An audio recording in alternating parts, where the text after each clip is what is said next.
মাসে, কিন্তু না না বন্ধু, না না, নবীর সাথে সম্পর্ক তৈরি করার জন্য, নবীকে আপন বানাবার জন্য, নবীকে নিজের মতো আপনার মহব্বতের তৈরি করার জন্য হযরতে আকরামা রাদিয়াল্লাহু তাআলা আনহু জঙ্গলের মধ্যে গিয়েও তার মৃত্যু হলো না। আকরামা तेरे बदन से रसूल की खुशबू आती है, इसलिए तो आज जंगल में अमन है। আকরামা, এই জঙ্গলের মধ্যে তোমার শরীর থেকে যদি নবীর খুশবু না পেতাম, আমরা বাঘ ভাল্লুক যারাই আছি, জীবজন্তু যারাই আছি, তোমাকে ছাড়তাম না। ওরে আকরামা, তোমার কোনো ক্ষতি করলে আজকে দয়াল নবীকে আমরা জবাব দিতে পারবো না। তার কারণ নবী শুধু মানুষের নবী নয়, নবী আমার আকাশের নবী, জমিনের নবী, চন্দ্রের নবী, সূর্যের নবী, দয়াল নবী মুস্তাফা সাল্লাল্লাহু আলাইহি ওয়াসাল্লাম, সারা সৃষ্টি জগতের নবী।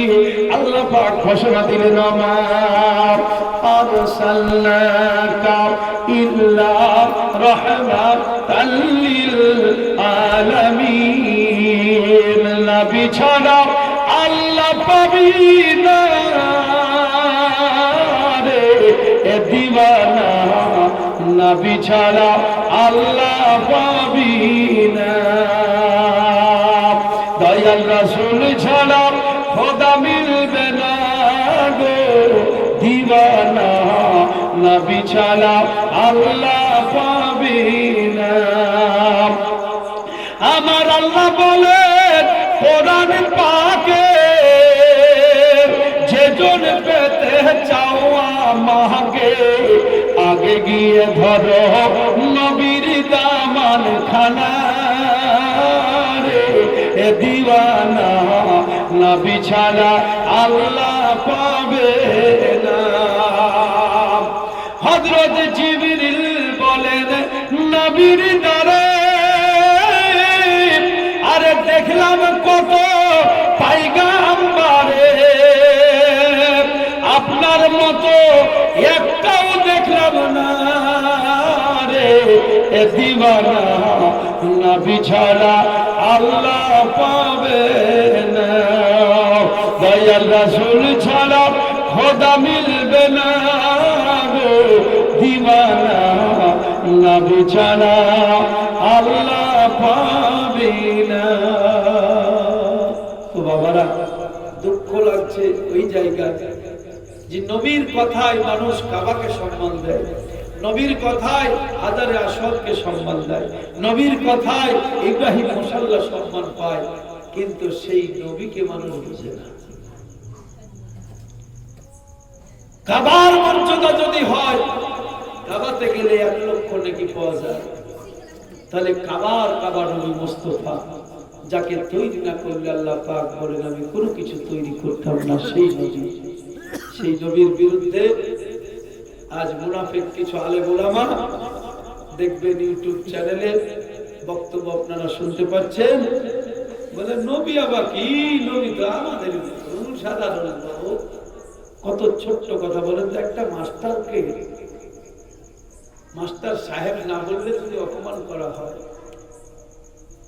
আপনাদের এখন এই মসজিদের ইমাম সাহেব এখন মনে করেন চলে যাচ্ছে দিক দিয়ে সাইকেল নিয়ে বা কিছু, আপনি পিছন দিয়ে ডাকছেন, ইমাম শুনতে পেয়েছ না, ইমাম বলবি, কথাটা কেমন লাগবে বলেন তো?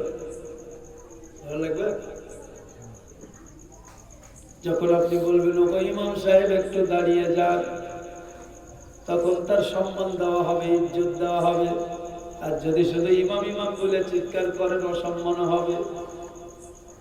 5 ওয়াক্ত মসজিদের ইমামকে শুধু ইমাম বললে যদি অসম্মান হয়, ডাক্তারকে শুধু ডাক্তার বললে যদি অসম্মান হয়, মাস্টারকে শুধু মাস্টার বললে যদি অসম্মান হয়, মৌলবীকে যদি শুধু মৌলবী বললে অসম্মান হয়, যদি মৌলবী সাহেব না বললে অসম্মান হয়, ডাক্তার সাহেব না বললে অসম্মান হয়, তাহলে এটা তো সাধারণ আমরা কি গো 5 ওয়াক্ত ইমাম।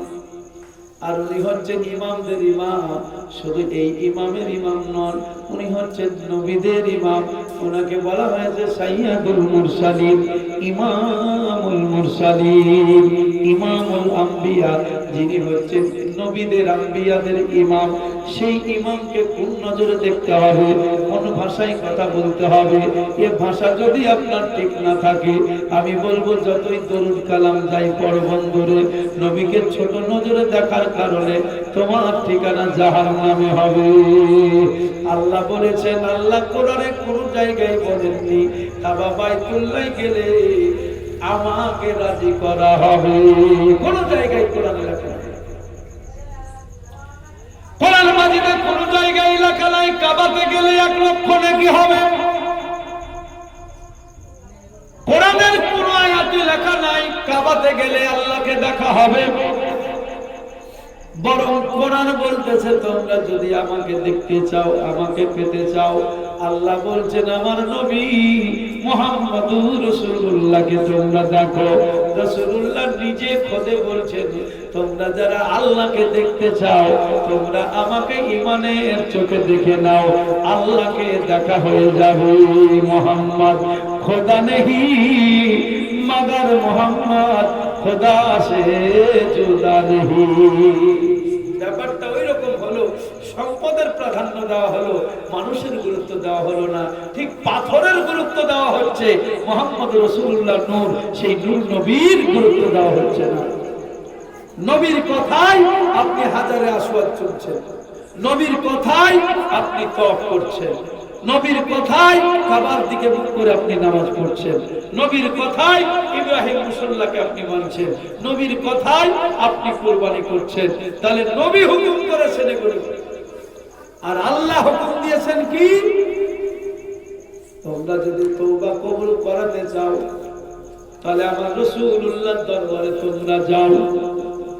আমার নবীর দরবারে যখন তোমরা আরজি পেশ করবা, আমি আল্লাহ পাক তোমাদের গুনাহ খাতা maaf করে দেব। এরা পাথরের মূল্য বুঝলো, নবীর মূল্য বুঝলো না। তাই আরবে গেলে আরবের মানুষ বলে, হাজী মদিনার দিকে দোয়া করতে হয় না, কাবার দিকে দোয়া করতে হয়।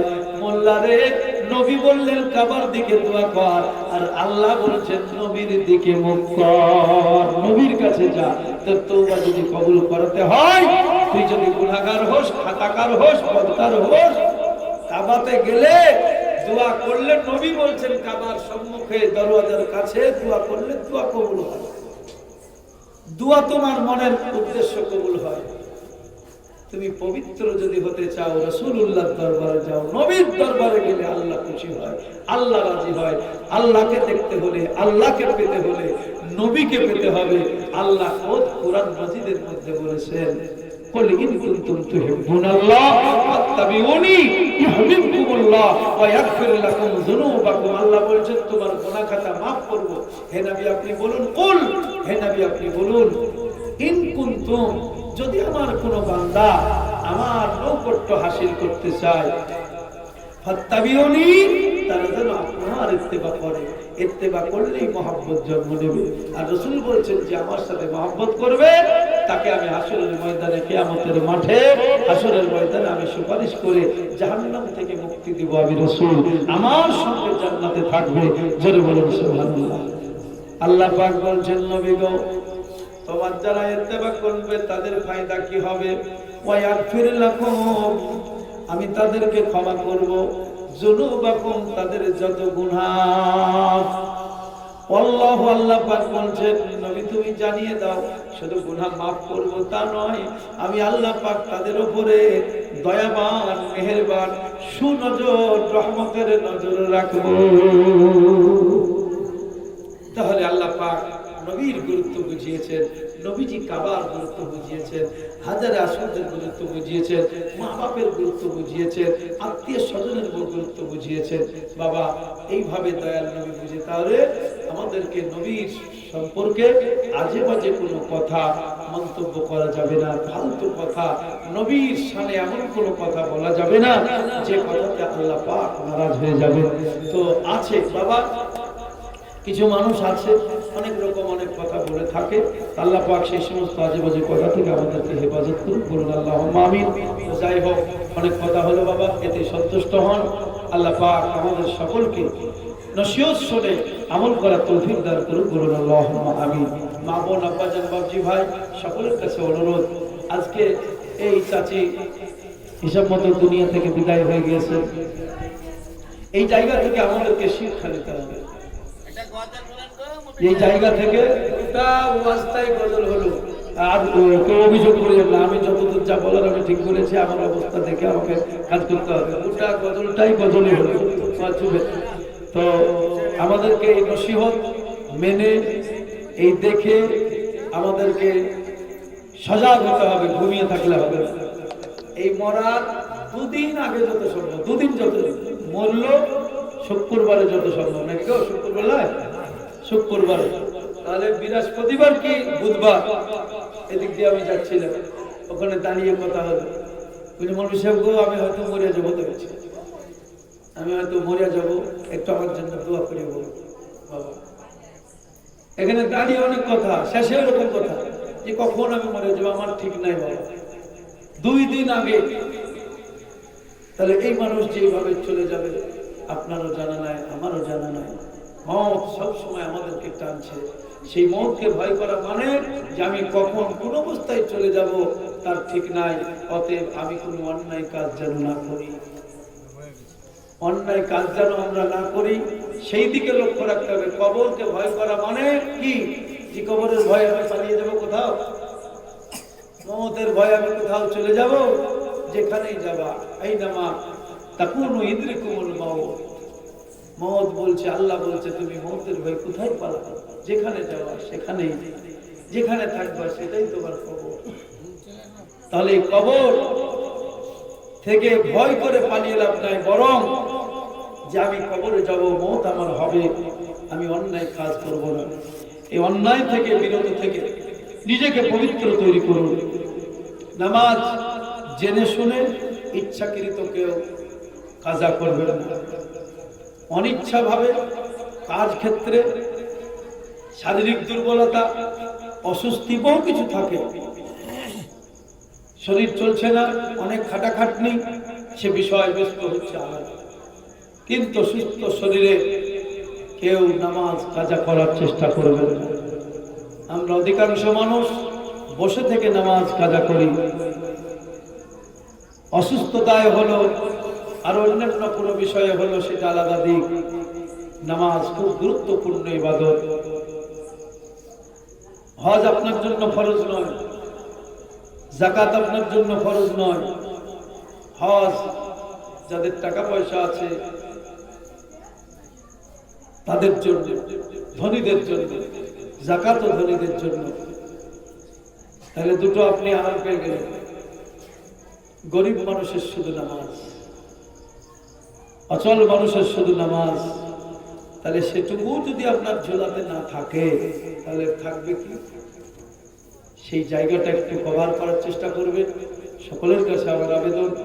আর আত্মীয় স্বজন, প্রতিবেশী, বন্ধু বান্ধব, চলাফেরার মধ্যে দিয়ে কথা কাটাকাটি ইত্যাদি বহু কিছু হতে পারে, সেগুলোকে একটু মানিয়ে নিয়ে সবাই যে যেমন স্তরের তাদের সাথে সেই সম্পর্ক বজায় রেখে চলবে। আল্লাহ পাক আমাদের সকলকে সুন্দরভাবে সুন্দর আমল করে এই জগৎ ছাড়ার তৌফিক দান করুন, বলুন আল্লাহুম্মা আমিন।